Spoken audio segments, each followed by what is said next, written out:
By now, it's impossible for you not to have seen loopers using the Novation Launchpad Pro Mark III in Loopstation competitions. Last GBB, literally half of the competition used one. This caused quite some controversy, as people were essentially marked down for using them, and lost despite making arguably better music than their opponents. Swiss Beatbox has even banned the use of any MIDI devices in GBB and KBB 25, and it's looking like it's going to stay that way, unfortunately. I've seen quite a lot of confusion from people about what the Launchpad actually does when paired with the Loopstation in the context of a Loopstation battle, so I thought I'd make this video explaining it. Whether you're a GBB judge or someone who's never touched a Loopstation before in their life, this video should hopefully comprehensively explain the capabilities of the Launchpad in this context. So let's get into it. The Launchpad Pro MK3 is a MIDI controller made by Novation. MIDI, or Musical Instrument Digital Interface, is a standardized language that allows musical devices to talk to each other and tell each other what to do. When you press a key on a MIDI keyboard, it doesn't actually make any sound, but connect that keyboard to a synthesizer or an instrument plugin on your computer, and it will make that instrument play the note. MIDI doesn't stop at just notes. You can use it to change parameters like volume, filter cutoffs, modulation, or panning, using something called MIDI control changes, or CC. And there's another function of MIDI as well, which is program changes, or MIDI PC. These allow you to switch presets super quickly, and can be really useful in live performances. Finally, MIDI can be used to sync the tempo of several devices. If you have lots of devices in a live setup, and none are connected by MIDI, they'll have no way to sync up, so arpeggiators, sequencers, and such will all be completely out of sync, even if they have the same internal tempo. Overall, even though it seems like a lot to remember, it's actually really quite simple. The four main types of MIDI messages are notes, control changes, program changes, and timing synchronization. Now that we know these functions, let's see how the Launchpad uses them before we bring in the Loopstation. The Launchpad has a variety of different ways of sending MIDI notes. Firstly, you've got note mode, where you can play the Launchpad like a traditional keyboard. Pressing notes on this scale-arranged grid sends off notes to your target of choice. Chord mode is similar, but allows you to play several notes at the same time, while only pressing a single button, allowing you to pre-make chord progressions and play them much more easily than using note mode. The sequencer is exactly what it sounds like.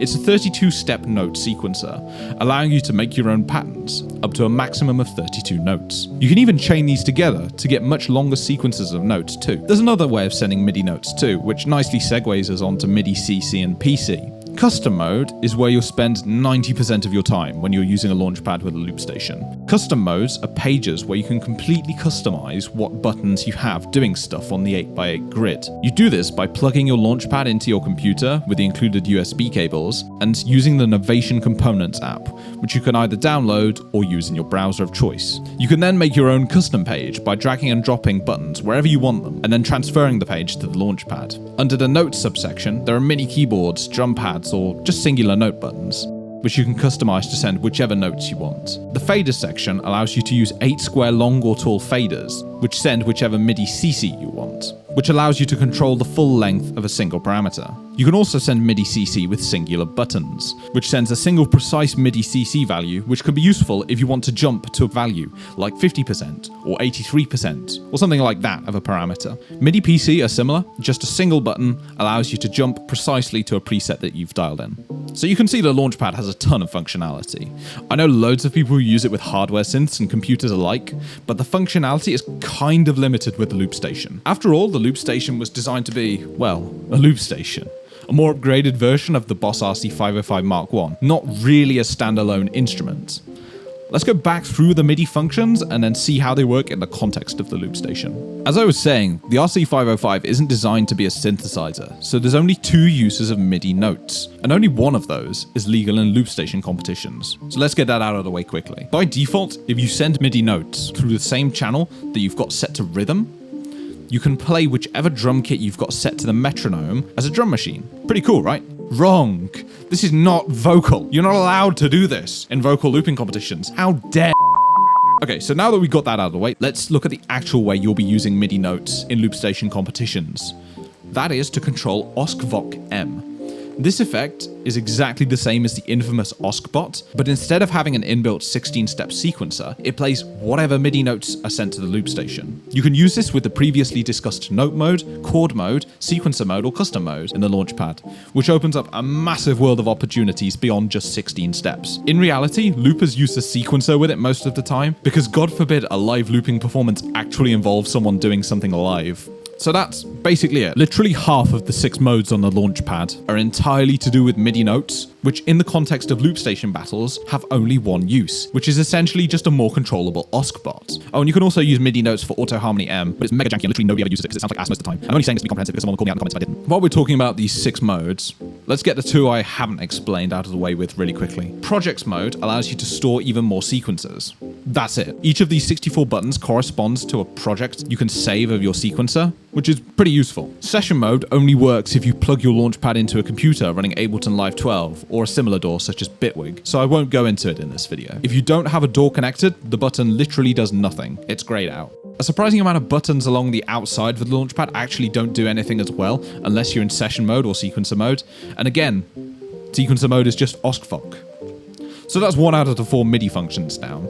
Now we know how MIDI notes work with the Launchpad and Loopstation. Let's also get MIDI Clock out of the way really quickly too.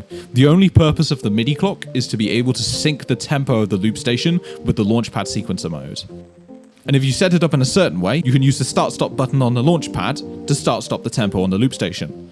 Boy, I wish the Loopstation had a button like that. So that's 2 out of 4 down easy. The only function of the Launchpad in this setup now left to cover is MIDI CC buttons and MIDI PC buttons in custom mode. Wait, that's it?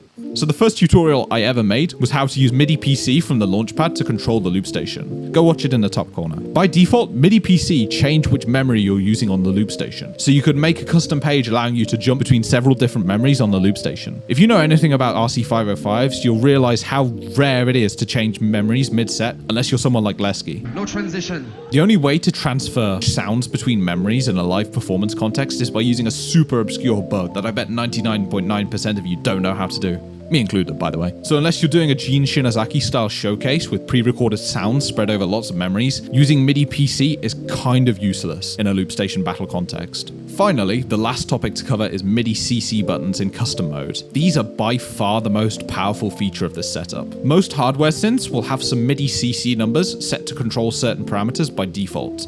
The Loopstation doesn't have this. The only way MIDI CC can be used on the Loopstation is via assigns. If you don't know what assigns are, they allow you to control certain parameters on the Loopstation with other buttons. For example, you could map the input effects knob to control the pattern of this beat scatter, or make the track button turn on input effect.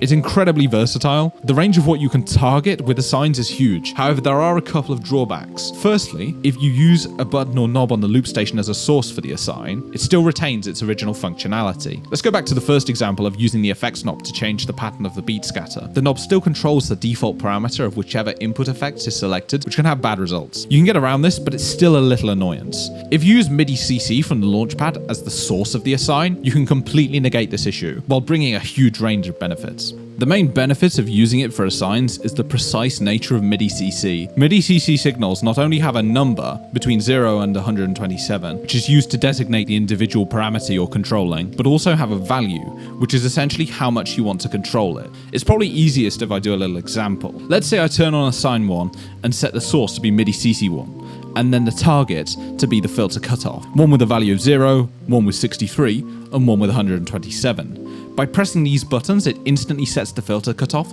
to 0, 50, and 100 respectively.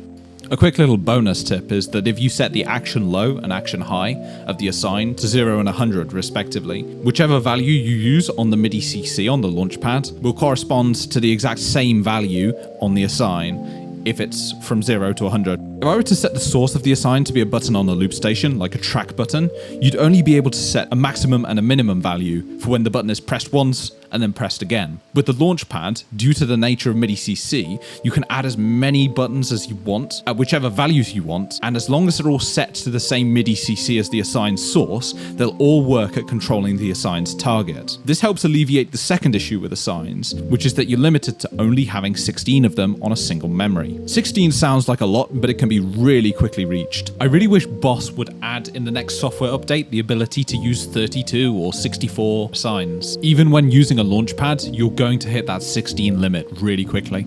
You may have heard of the infinite assigns technique using the launchpad, which is a complete misnomer, by the way. This technique just involves using MIDI CC to control effects, which, because of the granularity of the MIDI CC, which allows you to use 8 different MIDI CC on 8 different assigns to change all 8 of the input effects and output effects on the Loopstation as much as you want. I'll do a tutorial explaining how to do that, as it's the single most powerful function of the Loopstation with the launchpad, and why most launchpad rounds sound so good. Instead of being limited to 4 banks of 4 effects, Launchpad users can essentially change their effects as much as they want, so they can use full 4 effect long techniques for literally all of their sounds, without having to worry about doing that using only 4 banks of input effects. Most Launchpad loopers will be using 8 of their assigns by default for this technique. Aside from the infinite effects changes technique, yes, I'm recoining at that, it is not the infinite assigns technique. The improved control of assigns is really powerful, but it can't be used to compensate for a user's lack of sound design, music knowledge, or any other aspects that make a great looper, such as timing or stage presence.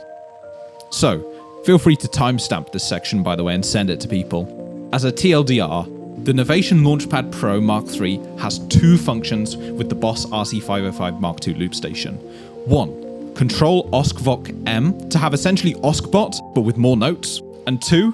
Control assigns using MIDI CC. It's really that simple. That's it. And if you got sent this video and just watched that section and don't know what it means, go back, rewatch the video, I explain everything. The Launchpad makes 0 sounds by itself, and all the sounds you hear are from effects on the Loopstation. Nothing is more or less vocal than what would have already been done on the Loopstation. There's no use of samples or launching presets or anything like that in this context. The reasons why people like Rage and 808 Bannon sound so good is not because they're carried by the Launchpad. Don't diminish the countless hours of music theory, sound design, and experimentation that these guys put in, but now you know how the Launchpad works. You'll see it's simply a tool to amplify their creativity and make more varied and interest tracks rather than a crutch. I hate the fact that people use that term. Making music is not a video game. So that's it for this video. If you learned anything from this video and found it helpful, make sure to share it with your friends to help spread the knowledge and collectively improve as a community. I have several videos in the works right now, all of which are designed to help take your looping to the next level, even with some never before seen tech. If that interests you, drop a like and a sub, and I'll work as hard as possible to make it worth your time. If you have any questions, suggestions, or feedback, just drop it in the comments. And if you have any more in-depth Loopstation questions, or just want to join a community of chill loopers, join the Clam Loopstation community Discord, link in the description. Thank you very much for watching, and I'll see you in the next one. Adios.